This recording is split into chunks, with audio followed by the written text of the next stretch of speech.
estamos frente a esta enorme reliquia de la cristiandad, al quinto evangelio, al que nuestro Señor escribiera con trazos rojos, trazos tintos de su sangre, en el lienzo de Turín. Nunca ha existido ni habrá una pieza arqueológica que haya sido tan estudiada como este lienzo. Nunca ha existido un objeto que haya provocado tan profundas divergencias. Tiene la particularidad de ofrecer un doble interés. Por un lado, apoyados por la tradición o sostenidos por la fe, se ha postulado a nuestro Señor como el autor de esas imágenes, o a la inversa, se lo ha impugnado totalmente y negado. Hoy son muchos los que creen en él, pero buscan que la ciencia lo investigue a fondo, como es la posición de la Iglesia, que ha abierto los caminos de su estudio con la íntima confianza de que el rumbo de ambos tienen necesariamente que encontrarse.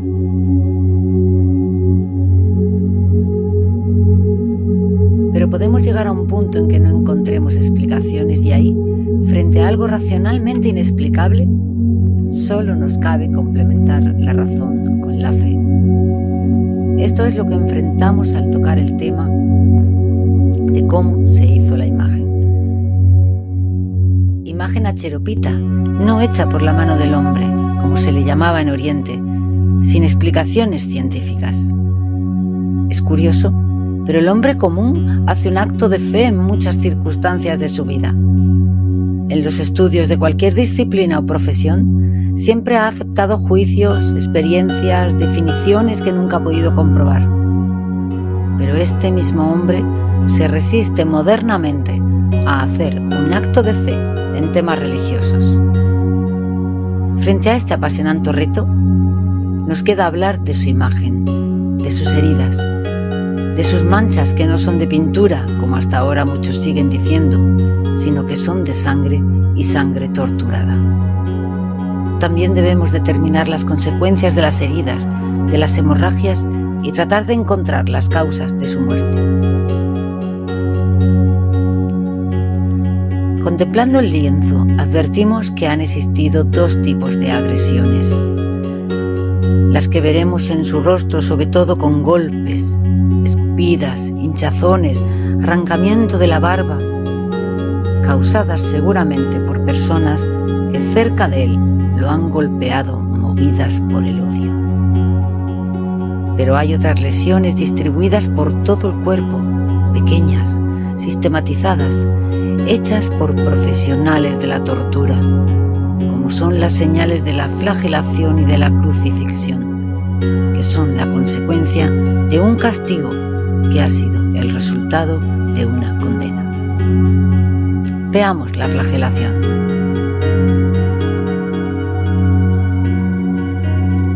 La sábana santa nos muestra la figura de una persona vista por su parte anterior y posterior, totalmente desnuda, que presenta heridas distribuidas de forma prolija y sistematizada por todas partes, menos en la zona del corazón y en la zona distal de brazos y piernas.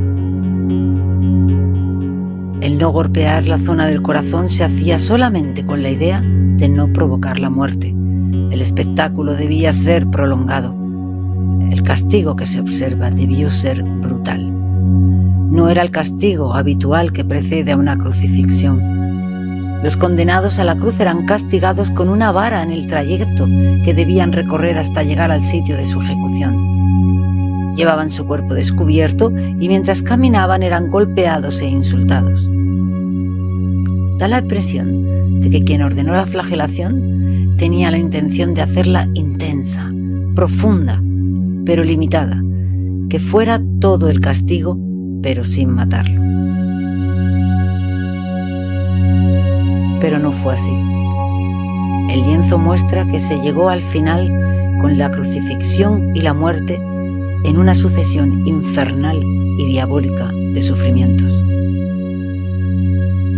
Cada uno de los golpes del látigo ha dejado su marca como un pequeño manubrio de unos 3 centímetros de largo, distribuidas por toda la espalda, en ambos lados, metódicamente, hechos en forma de abanicos, sin repetirse en el mismo sitio, aunque con alguna diferencia en la intensidad y en la disposición en ambas partes, lo que hace pensar que ha sido castigado por dos personas de distinta altura y agresividad y en dos posiciones diferentes, una con los brazos en alto, la otra con los brazos agachados. Las marcas de la espalda descienden hasta los glúteos.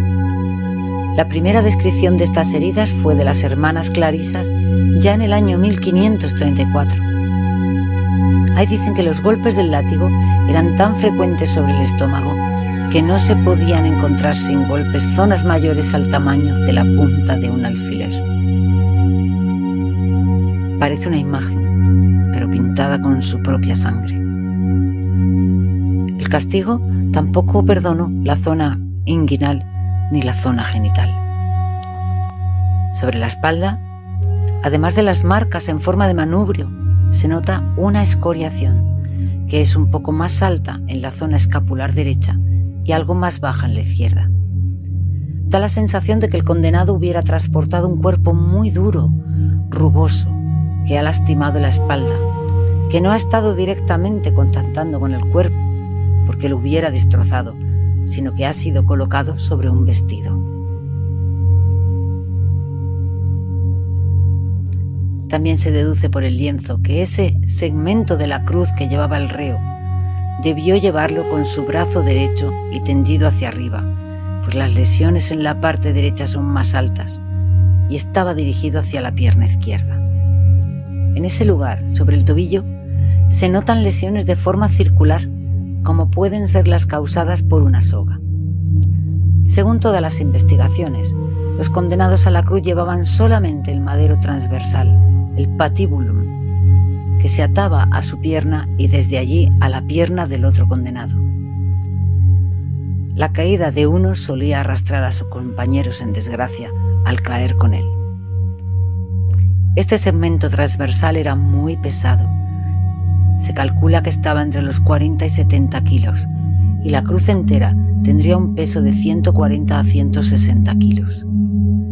Era imposible transportar ese peso aun estando sano y los condenados llegaban generalmente muy golpeados.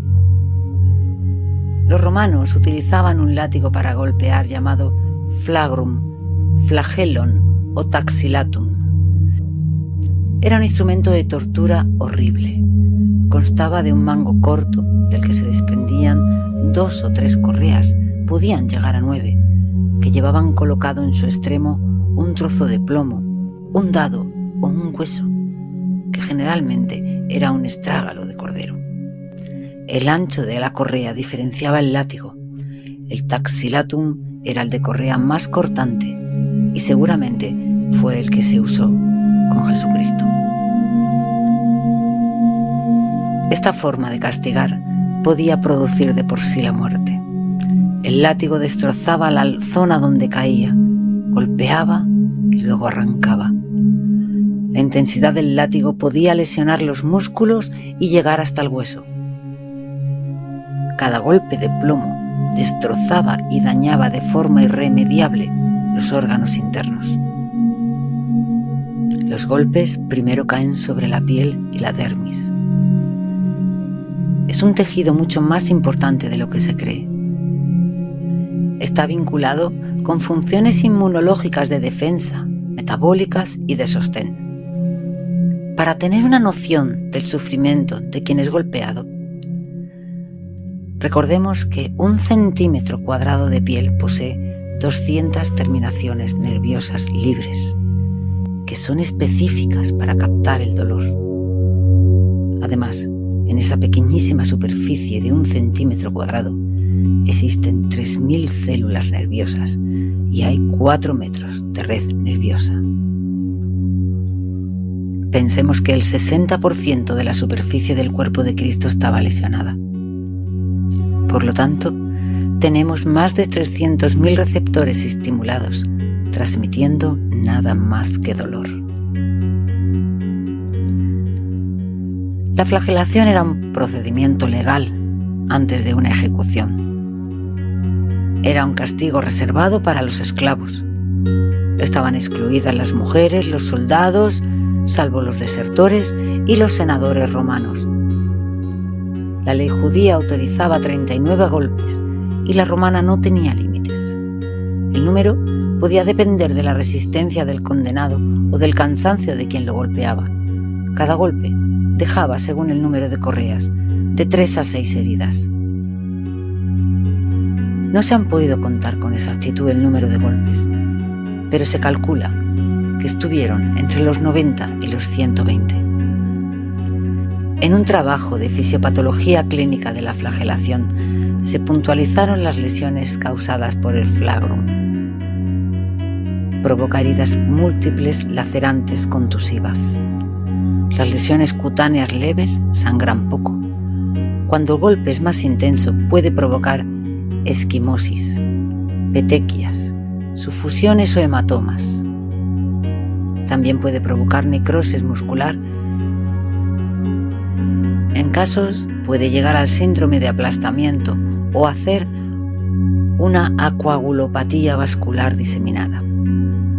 Es decir, un castigo tan intenso puede no provocar la muerte en el momento del propio castigo, pero esta sí puede sobrevenir después de pasar por estos cuadros. En este caso particular, la aparición de otras agresiones de mayor magnitud cambió lógicamente su evolución. El hombre de la sábana fue flagelado de acuerdo a la ley romana sin límite de golpes y también presenta a su espalda la señal de haber transportado parte de su cruz. El rostro golpeado. Para atacar a una persona que está frente a nosotros y golpear su lado derecho, debemos hacerlo con el puño izquierdo y con un palo o bastón esgrimido en la misma mano, como lo hiciera quien golpeara el lado derecho de su nariz. Es en el lado derecho de la cara de nuestro Señor, según la Santa Sábana, donde predominan los golpes. Sobre el izquierdo también están presentes, aunque en menor número. Y quien golpeó el lado derecho rompió el cartílago nasal, corroborado en las imágenes tridimensionales que se obtienen del rostro del sudario, edematizando toda la zona, desviando el eje nasal, disminuyendo el tamaño del orificio nasal derecho y quedando el orificio izquierdo más grande y seguramente con una importante hemorragia. Estas lesiones en el rostro, predominantes en el lado derecho, han podido ser causadas por escribas, según algunos estudiosos, porque eran zurdos. En la frente se ven varias contusiones con hinchazón, en la zona suprasilar derecha e izquierda y en la parte media, que más que por golpe de puñetazos, seguramente fueron determinados por las caídas. El madero que ha dejado agredida su espalda se ataba a sus brazos. Si el condenado caía, lo que chocaba era la frente con el suelo, disminuyendo algo el golpe con sus rodillas, que también muestran en el lienzo las consecuencias de las caídas y que presentan restos de tierra con la misma composición que la de Jerusalén. Tiene los pómulos hinchados, lo mismo que los labios, siendo visible un reguero de sangre y saliva que sale de la comisura labial derecha. En la imagen tridimensional, además del cartílago nasal roto, se puede ver una herida punzante en su mezquilla izquierda. Nada se le perdonó al divino condenado. Se observan zonas en su barba con signos de que ha sido arrancada. Sus largos cabellos a sus costados tienen evidencia de estar apelmazados, llenos de sangre. Estas son algunas de las heridas dejadas por los golpes más fuertes de quienes buscaron su cercanía para descargar su violencia. Así cateados con el ambiente de tensión y de odio contra su persona. Pero además de estos golpes vemos en su cabeza y nuca otras heridas que nos están demostrando que ese hombre fue coronado. Pero hay algo singular. este hombre fue coronado. Preguntado si era rey, lo ha aceptado y nosotros también lo haremos. Pero como no parece ser lo de este mundo, tendrá una corona diferente. Será un casquete sin joyas que lo adornen, sin oro ni plata en su estructura. Aquí en Jerusalén tenemos ramas comunes, repletas de largas espinas de más de 8 centímetros, que enlazadas, apretadas, se pondrán en su cabeza y serán ajustadas con un junco que evitará que se caigan. Se calcula que por 3 veces le fue colocada la corona a Cristo. Las túnicas que se usaban en aquella época tenían un orificio estrecho para pasar la cabeza, y cualquier maniobra de vestirlo o desvestirlo requería sacar previamente la corona. Seguro se le retiró la túnica en el momento de ser crucificado. A este dolorosísimo cambio añadamos los golpes que se le daban a la misma con cañas para que penetraran más las espinas. Pero las agresiones se sucedían de forma permanente. En la cruz, en cada movimiento respiratorio, cuando penosamente debía levantar la cabeza, apoyado en el clavo de los pies, sostenido por los clavos de sus manos, la corona de espinas debía de golpear contra el madero, volviendo a penetrar aún más en su cuerpo las espinas. Sabemos con certeza que a partir de este episodio esas ramas tan espinosas que existían en Palestina se empezaron a llamar Sisyphus Spina Christi. Son las mismas que usaban los romanos para encender el fuego en sus largas noches de vigilias. Pero ya, aquella noche, encendido el odio y desbordada la pasión en sus corazones, ahora sirven para que en esa noche horrible y diabólica sean usadas para coronar al Cordero de Dios. Fue un acto de burla sangrienta. No se conoce uno igual en la historia escrita o transmitida de otro crucificado sometido a esa ceremonia. Aunque tampoco se conoce ni se conocerá en la historia de nuestra humanidad a ningún otro ser que haya existido parecido solamente a Cristo y capaz de soportar estos sufrimientos, porque era, además de un hombre sin pecado, el Hijo de Dios. Pero la sabia providencia de Dios ha sabido dejar de esa feroz y perversa diversión un signo indiscutido que hoy nos permite también identificar al hombre de la sábana de Turín, el único crucificado, coronado de espinas, fue nuestro Señor Jesucristo. En recuerdo de ese hecho, San Luis, rey de Francia, hizo construir una capilla a la corona de espinas en Notre Dame. En el lienzo santo se ven solamente las heridas dejadas por las espinas en la frente y en la nuca, pero las lesiones han estado en todas partes. Existen grumos de sangre mezclados con sus cabellos en todo el casco de la cabeza. En el Congreso de Turín y el Congreso de Bolonia en 1981 se presentaron numerosos trabajos médicos sobre las agresiones sufridas por el hombre del lienzo.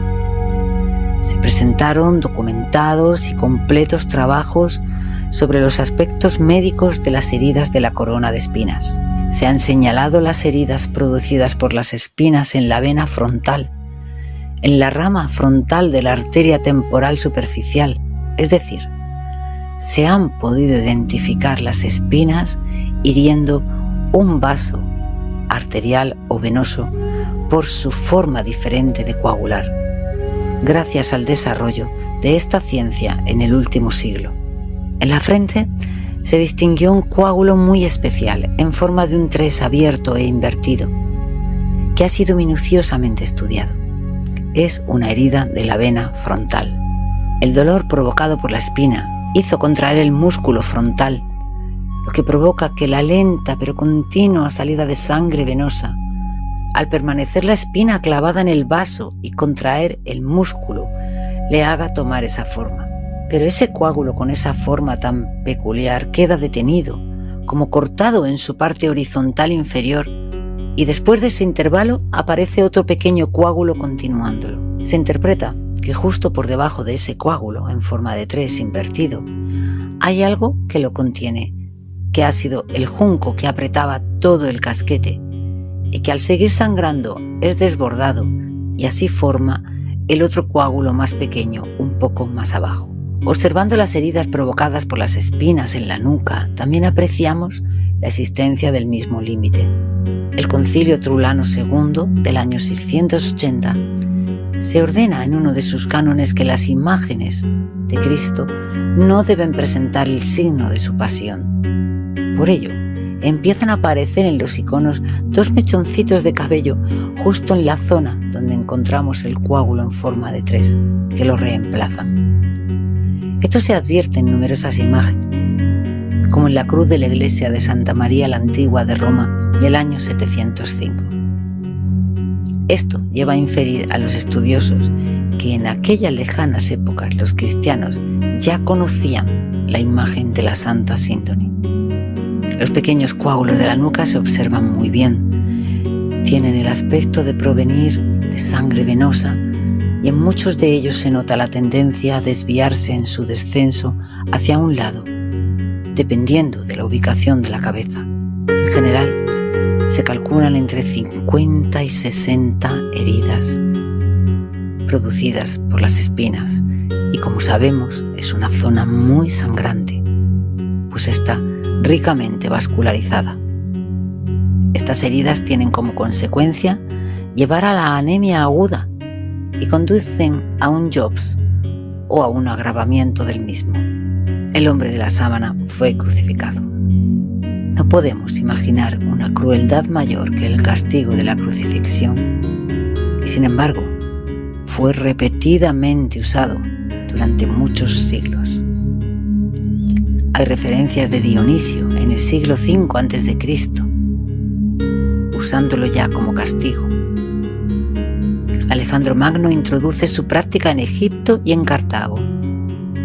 Los romanos la aprendieron de los cartagineses. En Persia, Asia Menor y Grecia también se crucificó. En el año 71 a.C., al ser vencida la rebelión de los gladiadores de Espartaco, se levantaron 6.000 cruces en la Vía Apia con los cuerpos de los guerreros. Durante el sitio de Jerusalén por Tito, se crucificaban 500 judíos diariamente.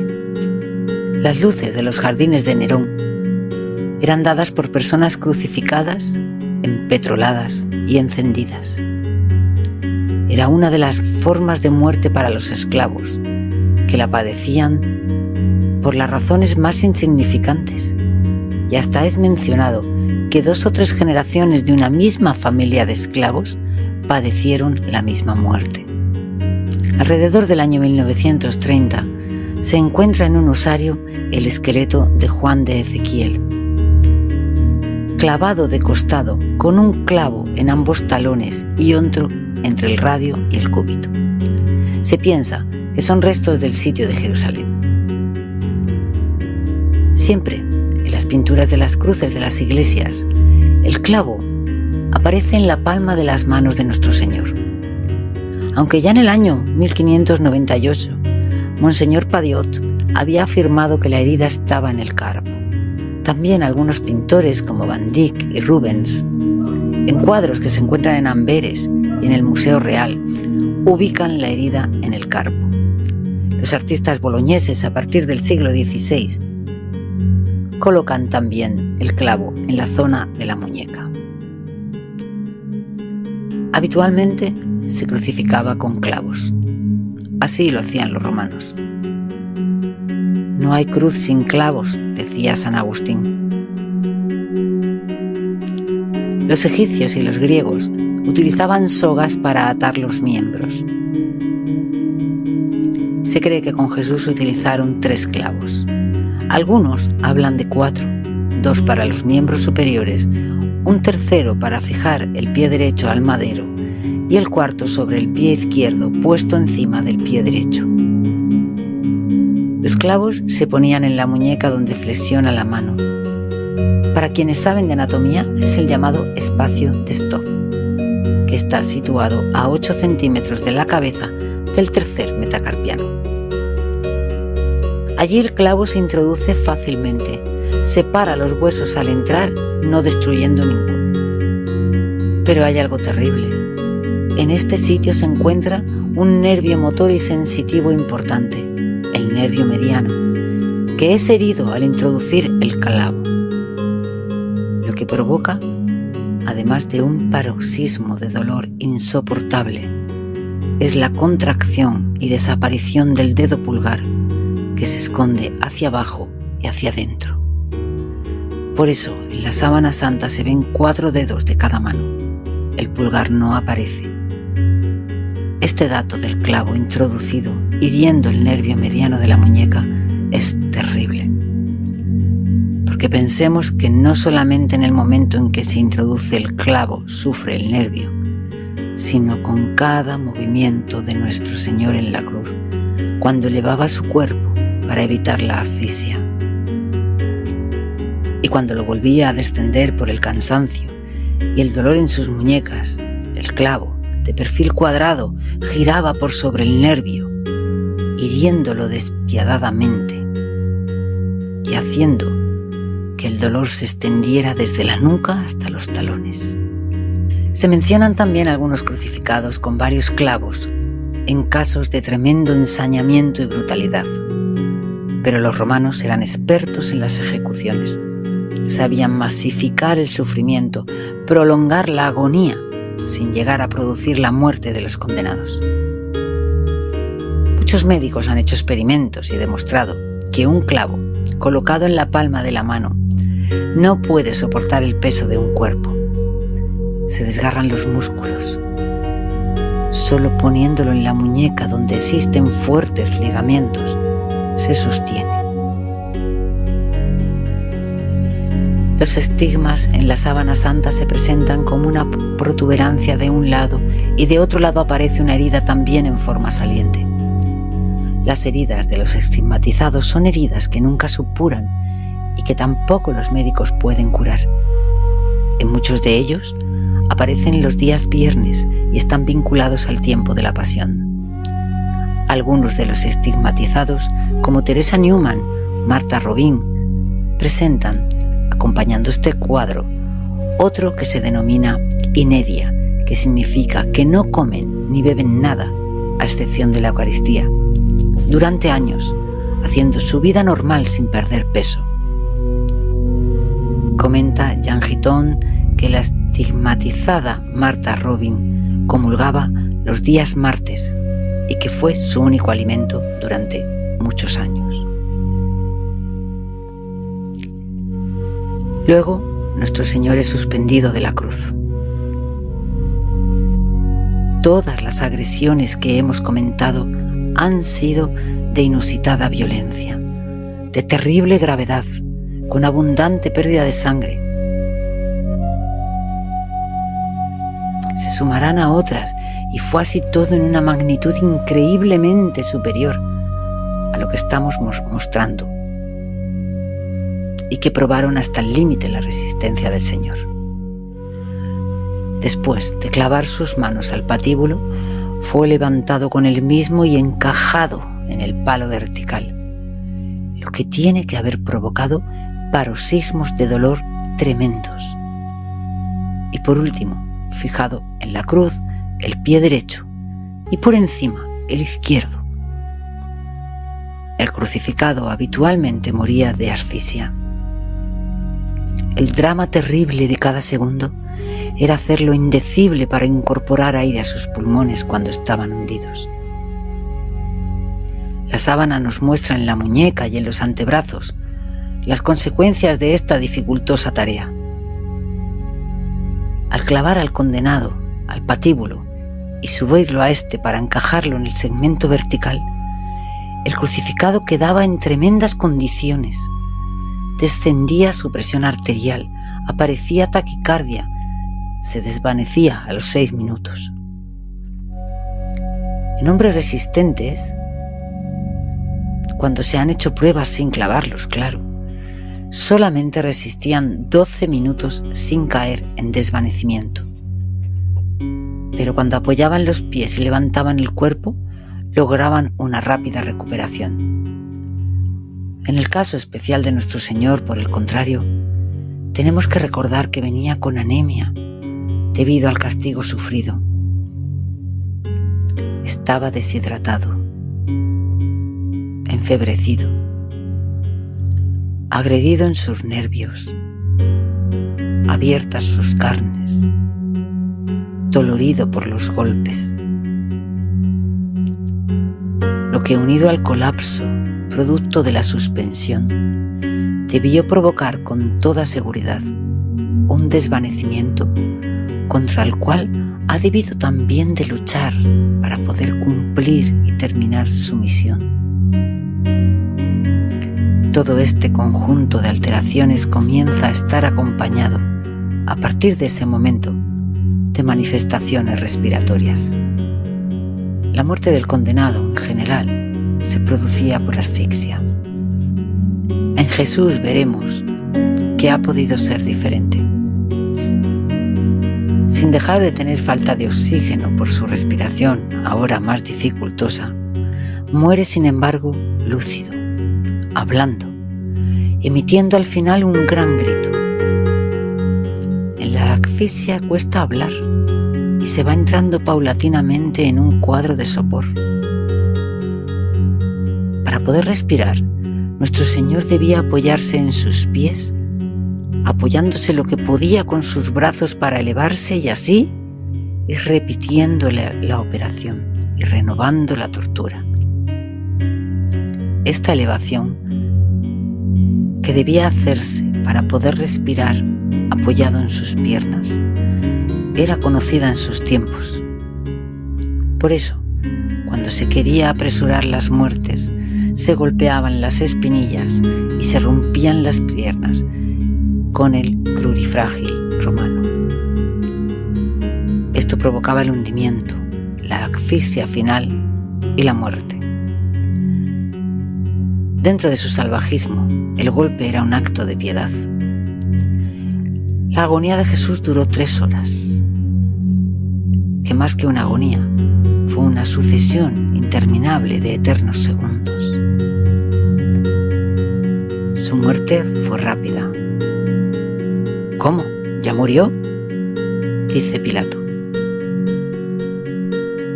Es habitual que el condenado viviera más, aunque eso seguramente sería sin el castigo previo que trae Jesús.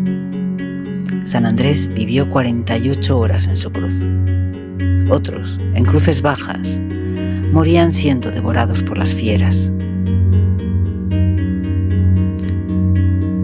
Observando el lienzo y la herida de la muñeca izquierda, porque la del carpo derecho está oculta, se observa que a partir de ella salen 2 regueros de sangre que se dirigen hacia el codo.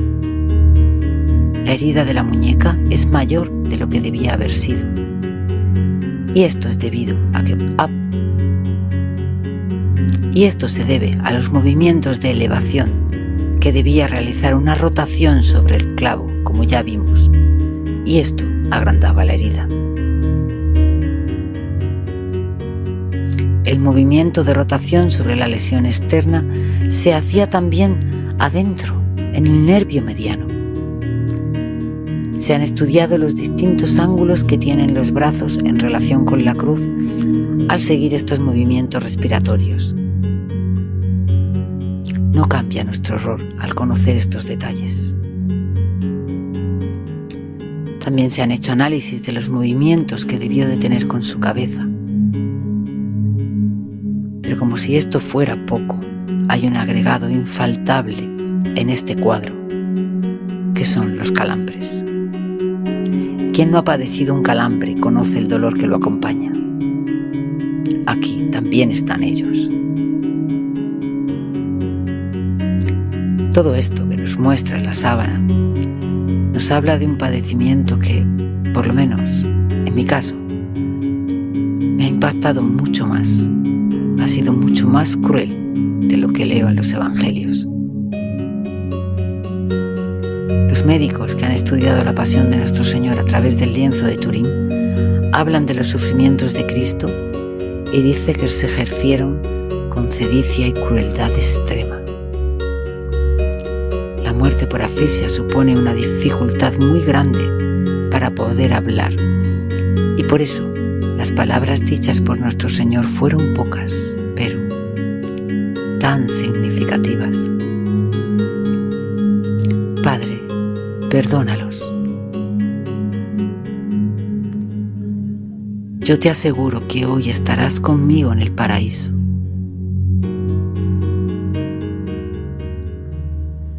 Mujer, ahí tienes a tu hijo. Hijo, ahí tienes a tu madre. Tengo sed. Todo está cumplido. Dios mío, ¿por qué me has abandonado? Padre, en tus manos encomiendo mi espíritu. Lanzando un gran grito, entregó su espíritu. Esta forma de morir con un potente grito no era la forma de hacerlo un crucificado que se está asfixiando.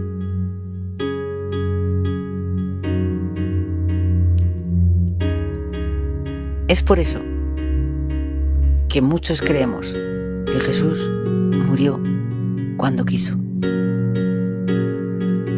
No fue determinante las circunstancias médicas y las circunstancias físicas, sino que Él, como ya había dicho antes, entregó voluntariamente su vida cuando Él quiso. Habiendo muerto, Longinos clava su lanza y se ve salir sangre y agua. La sábana nos muestra que esa descripción es coherente con el líquido de un edema pulmonar grave. No se fracturó ninguna costilla, ningún hueso, pero se atravesó el corazón que ya entonces no latía.